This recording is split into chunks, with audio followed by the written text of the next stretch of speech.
Bonjour à toutes et à tous et bienvenue dans ce nouveau webinaire de Technique de l'ingénieur. Ce webinaire a pour sujet le dispositif de subvention Industrie du futur. Il sera présenté par Caroline Demoyer, responsable des affaires publiques de la FIM et du CIMOP. Alors, je vous rappelle que vous pouvez poser vos questions dans l'espace chat qui est à votre droite et Caroline Demoyer pourra vous répondre à la fin de sa présentation. Je laisse à présent la parole à Caroline Demoyer. Bonjour à toutes et à tous. Je suis ravie d'animer ce webinaire aujourd'hui en collaboration avec les techniques de l'ingénieur.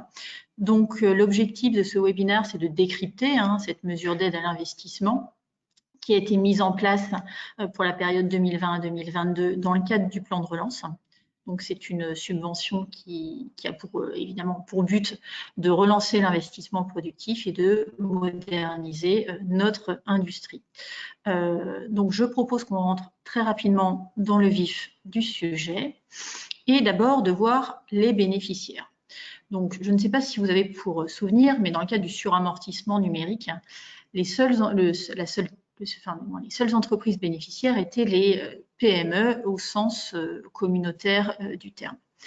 Là, le gouvernement a ouvert cette subvention aux ETI. Donc, on va voir les petites, les moyennes et les ETI qui vont être éligibles à cette subvention.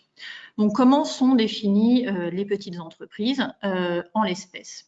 Donc, ce sont les entreprises qui emploient moins de 50 personnes et dont le chiffre d'affaires annuel ou le total du bilan annuel n'excède pas 10 millions d'euros. Pour les moyennes entreprises, on va retrouver cette définition de la PME au sens communautaire, donc c'est-à-dire c'est une entreprise qui emploie moins de 250 personnes et dont le chiffre d'affaires annuel ne dépasse pas 50 millions d'euros ou le total du bilan annuel n'excède pas 43 millions d'euros. Concernant les ETI, elles sont définies par définition par rapport à en opposition avec la catégorie des PME, et donc là, elles emploient moins de 5000 personnes et le chiffre d'affaires annuel ne doit pas dépasser 1500 millions d'euros ou le total du bilan annuel ne doit pas excéder 2000 millions d'euros. Donc, voici pour les bénéficiaires, donc une typologie d'entreprise un peu plus ouverte que le suramortissement et voilà, qui nous permet d'inclure les ETI. C'est ce qu'il faut retenir. Pour les biens éligibles, cette aide donc, est versée aux entreprises qui réalisent un investissement dans un bien acquis à l'état neuf ou d'occasion. Donc ça, c'est un point important parce qu'effectivement, ça n'y était pas en suramortissement. Et la question qui nous a été posée, nous, aux adhérents, par nos adhérents du CIMOP, c'est de savoir les machines rétrofitées. Alors, si la machine rétrofitée est vendue comme une machine d'occasion, effectivement, elle est éligible. Donc, elle doit être affectée à une activité industrielle. Alors ça, c'est important parce que il faut bien comprendre ce que recouvre cette notion. Donc, je vous cite le Code général des impôts, dans son article 39, qui dit que l'activité industrielle s'entend de celle qui concourt directement à la fabrication ou à la transformation de biens corporels, mobiliers, et pour laquelle le rôle du matériel et de l'outillage est prépondérant.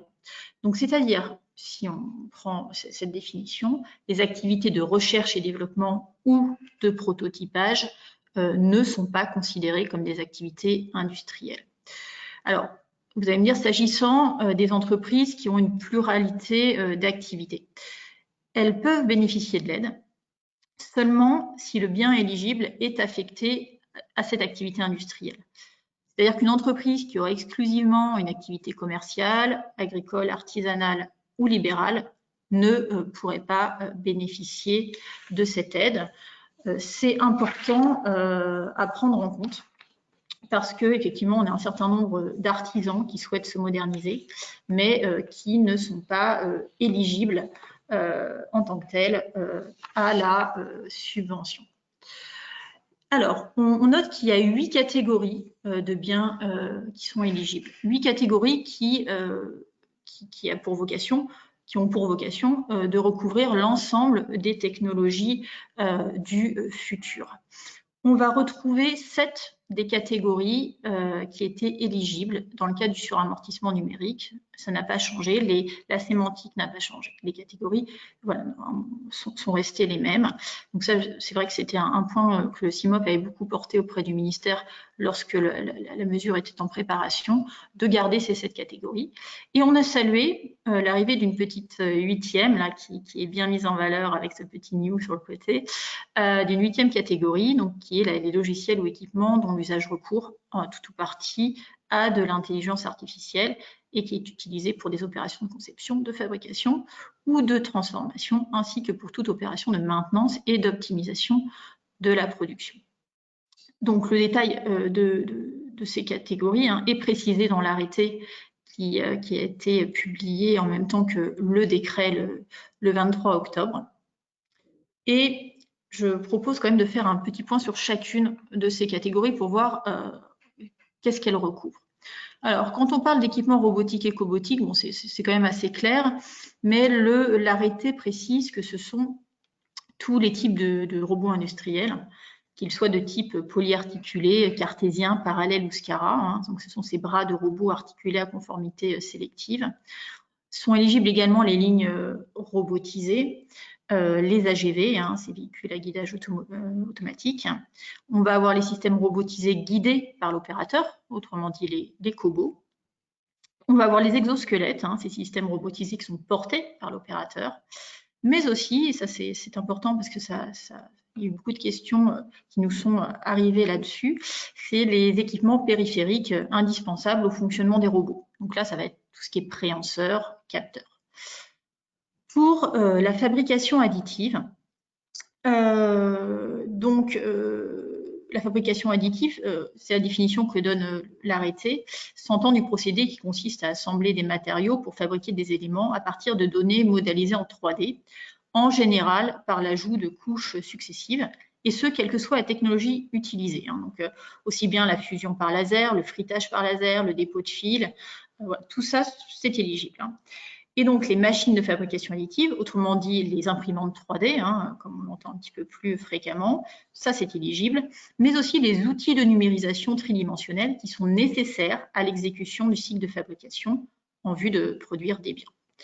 Voilà, donc ça c'est pareil, c'est une catégorie qui ne pose pas vraiment de questions parce que j'allais dire, elle est assez claire juste quand on lit la sémantique choisie par le décret. Pour les logiciels qui sont utilisés pour des opérations de conception, de fabrication, de transformation ou de maintenance.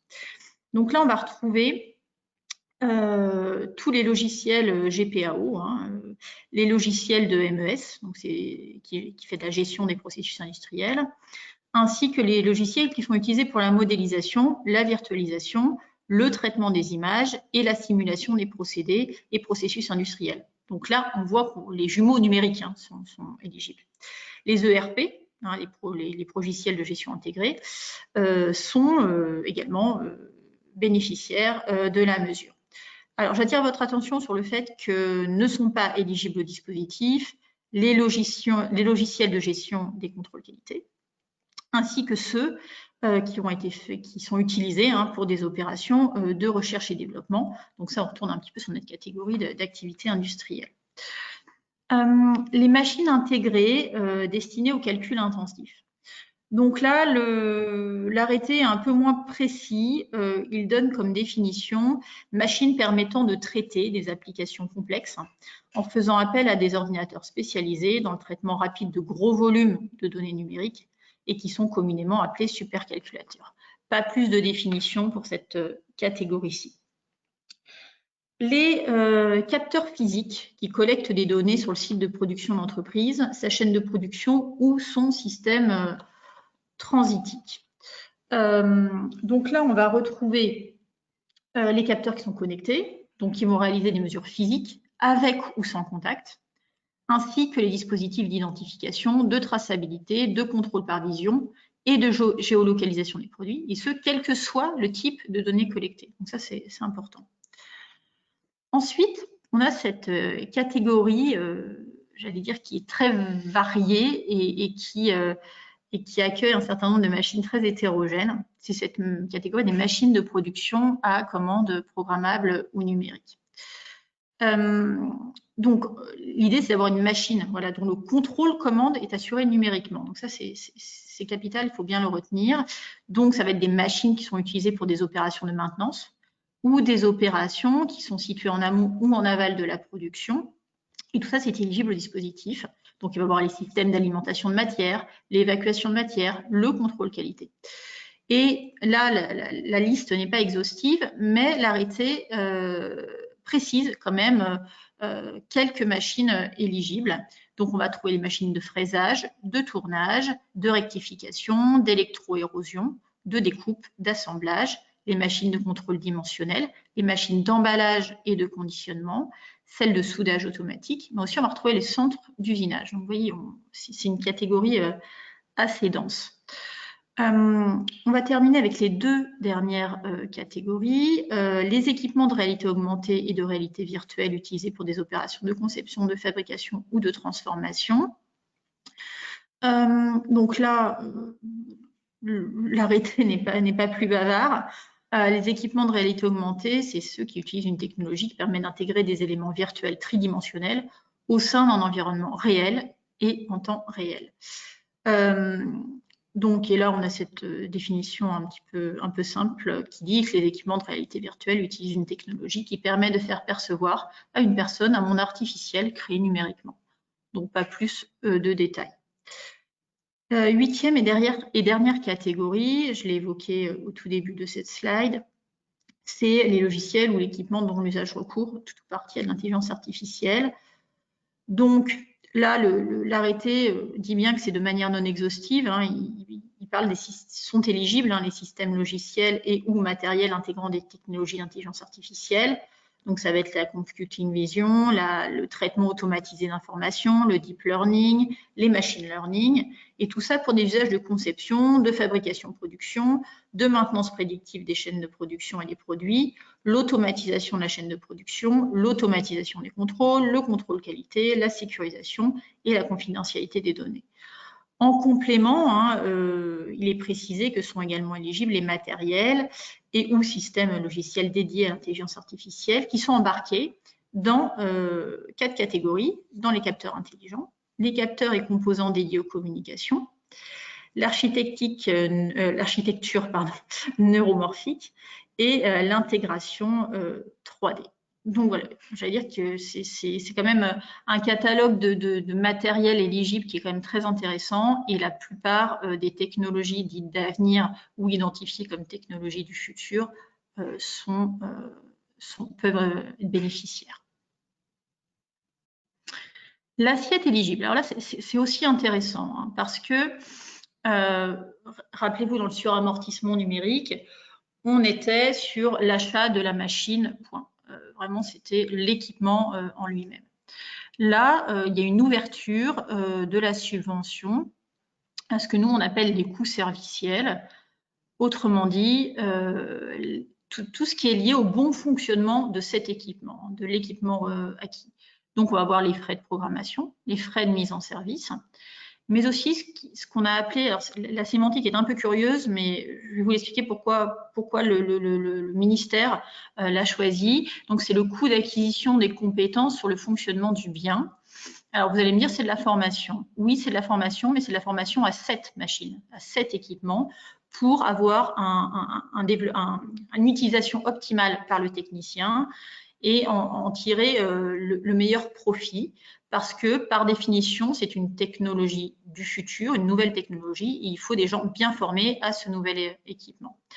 On attire également votre attention sur le fait que les frais de type transport, maintenance ne sont pas éligibles. Tout comme la face amont, qui pourrait être un audit ou un bureau d'études qui aurait été missionné, ça, ce n'est pas éligible. Donc, on reste vraiment sur cette partie servicielle qui est totalement nouveau et qui, on le voit, favorise l'offre française. De fait. On parle bien, par contre, je précise, oui, le prix du bien est hors taxe. Hein, c'est ce sur quoi la subvention va se baser. Donc, que vous soyez fournisseur ou client, il faut bien faire attention à justement respecter ce wording pour aider l'Agence des services de paiement dans sa gestion de l'examen des dossiers. Autrement dit, si le formulaire qui est disponible sur le site de l'Agence des services de paiement quand quelqu'un souhaite acquérir une machine, parce que c'est l'acheteur qui va sur le site, il doit préciser dans quelle catégorie il se situe. Donc, il a un menu déroulant où il a ces 8 catégories que je viens de vous définir et il doit choisir dans quelle catégorie il se met. Et à côté de ça, il doit préciser. Et donc, l'idée, c'est de reprendre l'arrêté et de bien marquer ce qu'il y a écrit dans le décret pour bien que ça corresponde et ne pas utiliser des noms un peu plus techniques qui nécessiteraient un petit peu plus de travail auprès de l'ASP et peut-être moins d'automaticité dans l'accord des subventions. Idem pour tout ce qui est documents contractuels, de bien reprendre les verbatims, de bien reprendre la sémantique que l'on trouve dans les textes officiels, que ce soit sur vos devis, que ce soit sur vos bons de commande, mais aussi sur vos factures. Donc, par exemple, ne mettez pas frais de programmation ou mise en service, mettez bien conseil de mise en service, conseil pour l'acquisition des compétences machines, ne mettez pas formation, pour bien rester dans l'esprit et la lettre de l'arrêté et du décret. C'est très important parce que voilà, ça évite parfois quelques retards ou même le fait que vous vous fassiez retoquer ou que votre client se fasse retoquer en fonction du point de vue où on se place. Le processus d'instruction se veut simple. Il y a un interlocuteur unique qui est l'Agence des services de paiement. Donc, la question est revenue, pourquoi ce n'est pas la BPI? Bon, là, c'est un choix vraiment du gouvernement de missionner l'Agence des services de paiement sur ce point-là. Donc, ça se fait en 3 temps. Le client, donc celui qui souhaite acquérir la machine, va se rendre sur le site de l'ASP. Il y a une page dédiée, il doit remplir son formulaire, il y a un certain nombre de documents à remplir. Il faut bien qu'au moment où il envoie sa commande, où il envoie son dossier, pardon, il n'ait ni passé commande, ni signé de devis, ni a fortiori une facturation. C'est très important. En fait, c'est l'accusé de réception de l'ASP qui va marquer le début de la contractualisation. Autrement dit, il faut que le client, celui qui souhaite acquérir, se place dans une optique de dire j'ai un projet d'investissement, j'attends le go de l'Agence des services de paiement et seulement après, je commence à contractualiser une fois l'accusé de réception, une fois le courrier formel de l'ASP reçu. Donc, autrement, le dossier est inéligible et c'est un point capital. D'ailleurs, la personne qui souhaite investir doit signer sur l'honneur qu'il n'a pas encore eu de bon de commande ou même pas de devis signé. Donc, la demande va être traitée par l'ASP, donc en 2 temps, comme je vous dis, un accusé de réception, puis après un courrier plus officiel qui dit le montant de la subvention dont il a droit et surtout si le dossier est officiellement accepté.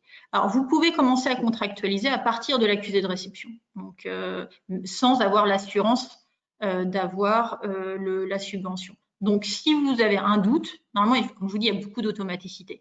Mais si vous avez un doute, mieux vaut attendre le second courrier de l'Agence des services de paiement qui vous dit, écoutez, c'est bon, et voilà, on vous suit à partir jusqu'à tel montant pour votre projet d'investissement. Donc, tout se passe par voie postale, aussi bien l'envoi du dossier que le retour de l'Agence des services de paiement. Et ensuite, une fois que vous aurez payé votre équipement, que ce soit une machine ou un logiciel, vous retournez, enfin le client retourne sur le site de l'Agence des services de paiement. Il y a un formulaire de demande de paiement auquel il va joindre sa facture certifiée acquittée. L'Agence des services de paiement donc, va le recevoir encore par voie postale, donc rien par voie électronique, et va ensuite verser la subvention promise en un paiement unique. Les pièces à joindre. On a, donc ça, c'est les pièces qui doivent être mises dans le dossier au moment où on souhaite investir et donc la phase vraiment la plus amont du processus avec l'ASP. Donc, plusieurs pièces à joindre à la demande, une attestation de régularité fiscale et sociale de moins d'1 mois à la date du dépôt de la demande. Comme je vous le disais, une attestation sur l'honneur que le bien n'est pas commandé au moment de la demande, c'est capital. Une déclaration des aides de minimis, donc ça on y reviendra un petit peu après. Une déclaration des aides placées sous le régime SA 56 985, donc ça c'est le régime temporaire Covid, on y reviendra également seulement pour les entreprises qui sont éligibles à ce régime. très classiquement une copie de la carte nationale d'identité ou du passeport pour le représentant de l'entreprise, un justificatif voilà, du signataire qui atteste de sa qualité à représenter l'entreprise, et naturellement les pièces justificatives d'un montant prévisionnel du bien. Donc, c'est-à-dire que vous pouvez joindre un devis, mais il ne doit pas être signé. L'idée étant juste d'avoir un montant indicatif, donc il peut être un petit peu plus haut, un petit peu plus bas, mais en tout cas sur lequel va se baser l'agence des services de paiement pour vous dire, écoutez, oui, on vous suit dans l'acquisition de votre équipement. Donc, la slide date un peu, mais l'ASP avait dit qu'il donnait une réponse sous 8 jours. Pour avoir discuté avec de nombreux adhérents qui sont en contact naturellement avec leurs clients, parce que nous, on représente les fournisseurs d'équipements, visiblement, ce délai, ils sont un petit peu victimes de leur succès. Ce délai, maintenant, se monte plutôt à 1 mois pour avoir juste un accusé de réception. Donc voilà, la promesse initiale était sous 8 mais là, visiblement, il y a beaucoup de demandes. Ils sont littéralement submergés et ils ne s'attendaient pas à un tel succès. Donc les délais sont naturellement impactés par ces demandes multiples. Le calendrier de la subvention. Comme on le disait, donc aucun commencement d'exécution du projet d'investissement ne peut être opéré par l'entreprise avant la date d'accusé de réception. Donc ça, je vous l'ai dit. Donc le non-respect de ce critère rend le dossier inéligible. Donc comme vous avez peut-être pu le voir sur les documents officiels, si vous avez commencé un peu à regarder, il est bien noté que le dispositif est le dossier doit être déposé à l'ASP avant le 31 décembre 2020. Alors, pas d'inquiétude, c'est juste parce que ça va être prolongé par décret pour 2021 et 2022. Là, j'allais dire, sur 2020, on bénéficie d'un bout de budget parce qu'il a été voté cet été dans le cadre du PLFR 3. Et donc là, naturellement, on ne peut pas avoir le décret pour 2021 puisque le projet de loi de finances n'est pas encore voté. Mais on a eu l'assurance par le ministère de l'Industrie et la Direction générale des entreprises que le dispositif serait bien mis en place jusqu'à fin 2022. Alors là, on rentre dans l'explication des 3 régimes d'aide mobilisables et c'est ça qui pose généralement le plus de questions parce que c'est pas très intuitif et effectivement les textes ne sont pas forcément très aidants sur ce point. Je vais commencer par la dernière aide que certainement vous connaissez majoritairement, c'est l'aide PME, donc c'est une aide française qui ne nécessite pas d'autorisation au niveau communautaire. Donc là, c'est pour la période 2014-2020, ça va être renouvelé. Et dans le cadre de cette aide, donc on va voir, comme son nom l'indique, que les PME qui sont éligibles à ce régime d'aide. Donc, pour une petite entreprise, elle va avoir 20% de subvention sur le montant de sa machine hors taxe et ses coûts serviciels éventuellement, sans plafond. Donc, quel que soit le montant de l'équipement, elle aura 20%. Pour la PME, pour la moyenne entreprise, pardon, elle sera à 10% de subvention, toujours sans plafond. C'est plutôt simple. Et là, voilà, ça ne nécessite pas beaucoup de recherche au niveau de l'ASP. Et donc là, il y a beaucoup d'automaticité dans cette aide PME. On a après une aide qu'on qualifie d'européenne, enfin c'est peut-être un raccourci, mais c'est une aide en gros qui est réglementée par Bruxelles. Donc en fait, c'est ce qu'on appelle l'enveloppe des minimis, l'aide des minimis, qui fait qu'en fait, on ne peut pas avoir un cumul d'aide de la part de son pays de plus de 200 000 € sur 3 exercices fiscaux consécutifs. Donc, alors il n'y a pas de liste exhaustive de ce qui rentre dans les de minimis. On va avoir des subventions ADEME, on va avoir des prêts BPI France, des crédits des impôts, des déductions d'impôts par contre, de la DDFIP, certaines aides régionales, départementales ou locales entament cette enveloppe. Donc, par exemple, quelqu'un qui aurait eu 20 000 € là, il y a 2 ans d'aide, cette personne aurait 30 000 € sur le deuxième exercice fiscal, il aurait déjà, j'allais dire, 50 000 € de prix et donc son plafond ne sera que de 150 000 €. Donc, en fait, dans les de minimis, si on récapitule, c'est une déduction de 40% sur le prix de la machine, mais dans un plafond de 200 000 euros. Mais ce plafond est variable en fonction de l'enveloppe entamée ou pas par la personne qui souhaite investir. Donc là aussi, ça va être prolongé en 2021, en 2022, l'aide de minimis.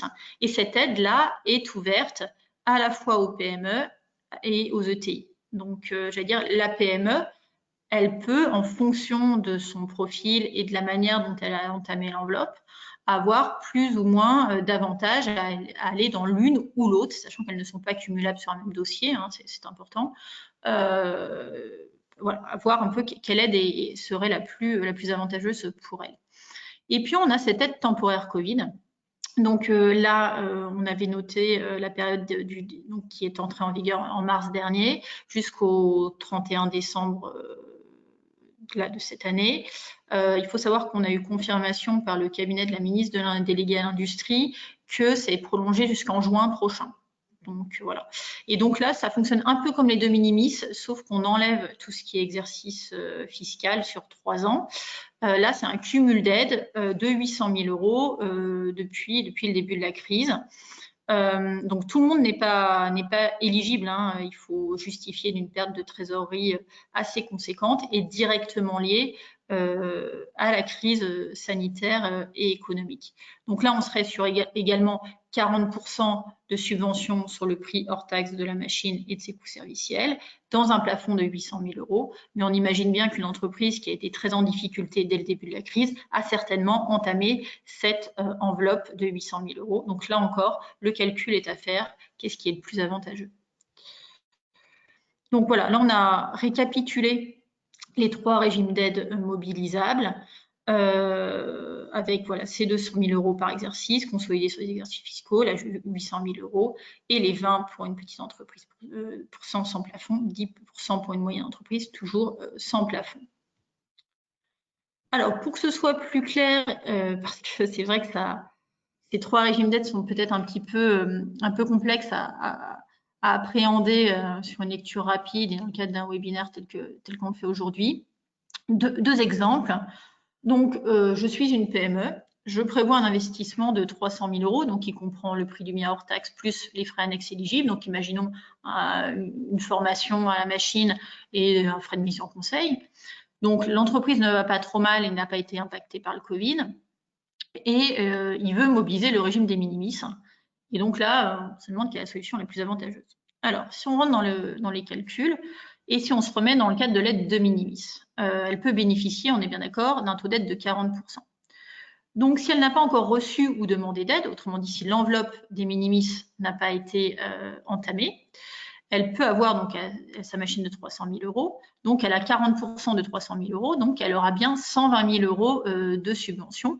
Elle n'atteint pas son plafond de 200 000 euros, donc c'est parfait. En revanche, si elle a déjà reçu ou demandé une aide au titre du régime des minimis pour d'autres investissements, donc elle dispose de son solde de 200 000 euros, moins le montant d'aide déjà sollicité. Imaginons que sur les 2 exercices fiscaux précédents, elle ait déjà pris 110 000 euros cumulés. Donc, on fait bien 200 000 moins 110. Elle a bien 90 000 euros, équivalent à 30% de l'aide. Si on passe par l'aide PME, elle aurait pu recevoir, donc on va dire que là c'est une moyenne entreprise, on n'a pas précisé, mais c'est une moyenne entreprise. Elle a un taux qui est fixé à 10%, sans plafond. Mais si on fait 10% de 300 000, vous voyez bien que elle ne recevra que 30 000 euros de subvention. Donc on voit bien que qu'est-ce qui est le plus avantageux. Quand bien même elle aurait entamé son enveloppe, ça reste son enveloppe des minimis, ça resterait donc ce régime soumis à obligations européennes. Pour l'exemple numéro 2. Donc là, je suis une ETI, je prévois un investissement dans une machine d'1,5 million. Là, j'ai beaucoup souffert de la crise. Je peux justifier d'une baisse de trésorerie et de chiffre d'affaires assez conséquente. Et donc là, le chef d'entreprise se demande qu'est-ce qui est le plus avantageux. Donc, dans le cadre de l'aide au titre du régime temporaire Covid, l'entreprise dispose d'une enveloppe de 800 000 euros et peut bénéficier d'un taux d'aide de 40%, comme je vous l'indiquais précédemment. Si elle n'a pas encore reçu ou demandé d'aide, elle peut bénéficier d'une subvention, donc de 40% de l'assiette, dans une limite de 800 000 euros. Donc, soit dans notre exemple, ça fait 40% d'1,5 million, ça fait 600 000 €, auquel cas elle recevra donc 600 000 €. En revanche, si elle est vraiment pas bien, l'entreprise, elle a déjà reçu des aides pour se maintenir à flot et elle a demandé une aide au titre du régime temporaire Covid pour d'autres investissements. Donc là, imaginons qu'elle a déjà bénéficié de 275 000 €. On enlève 275 000 € à 800 000 €. Et donc là, il lui restera 525 000 €, soit équivalent du 35% d'aide. Alors, j'espère que ces exemples sont un peu éclairants parce que je crois que c'est les questions qui nous reviennent le plus souvent sont celles sur l'articulation de ces différents régimes d'aide. Comme je vous dis, ils ne sont pas cumulatifs sur un même dossier. En revanche, il est possible de déposer un dossier en 2020 en sollicitant une aide et une autre en 2021 ou 2022 pour un autre équipement en passant par un autre type d'aide, sachant que la PME, elle, j'allais dire, a le choix, alors que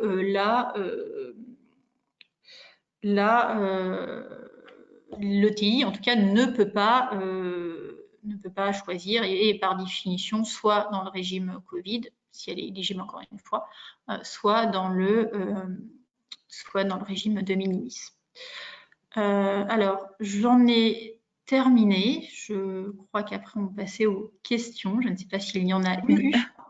Merci beaucoup Caroline Demoyer pour cette présentation. Nous allons effectivement passer à la séquence questions-réponses. Alors je rappelle aux participants et aux participantes qui ont été à l'écoute de ce webinaire qu'ils et elles peuvent poser leurs questions dans la rubrique chat et elles peuvent trouver à leur droite et Caroline Demoyer pourra y répondre. Alors j'ai une question pour vous Caroline. Oui. Alors, quelle est l'enveloppe budgétaire que le gouvernement a prévue pour cette aide, pour cette subvention? Alors, en fait, c'est 325 millions sur un peu plus de 2 ans, du coup, si on prend en compte 2020. Et jusqu'à cette fin d'année, il y a 40 millions. Et après, c'est divisé voilà, sur 2 ans. Alors, il faut savoir que ça va être un budget qui, par définition, est difficile à maîtriser parce que ça dépend du nombre d'entreprises qui se saisiront du dispositif et que naturellement, comme il y a une certaine automaticité et qu'on ne relève pas soit du suramortissement ou d'un dossier un peu plus complexe comme on pourrait l'avoir dans le cadre d'un AMI, d'un appel d'offres, de l'aveu même du ministère, ça va être un budget très compliqué à définir et surtout à maîtriser dans un sens comme dans l'autre.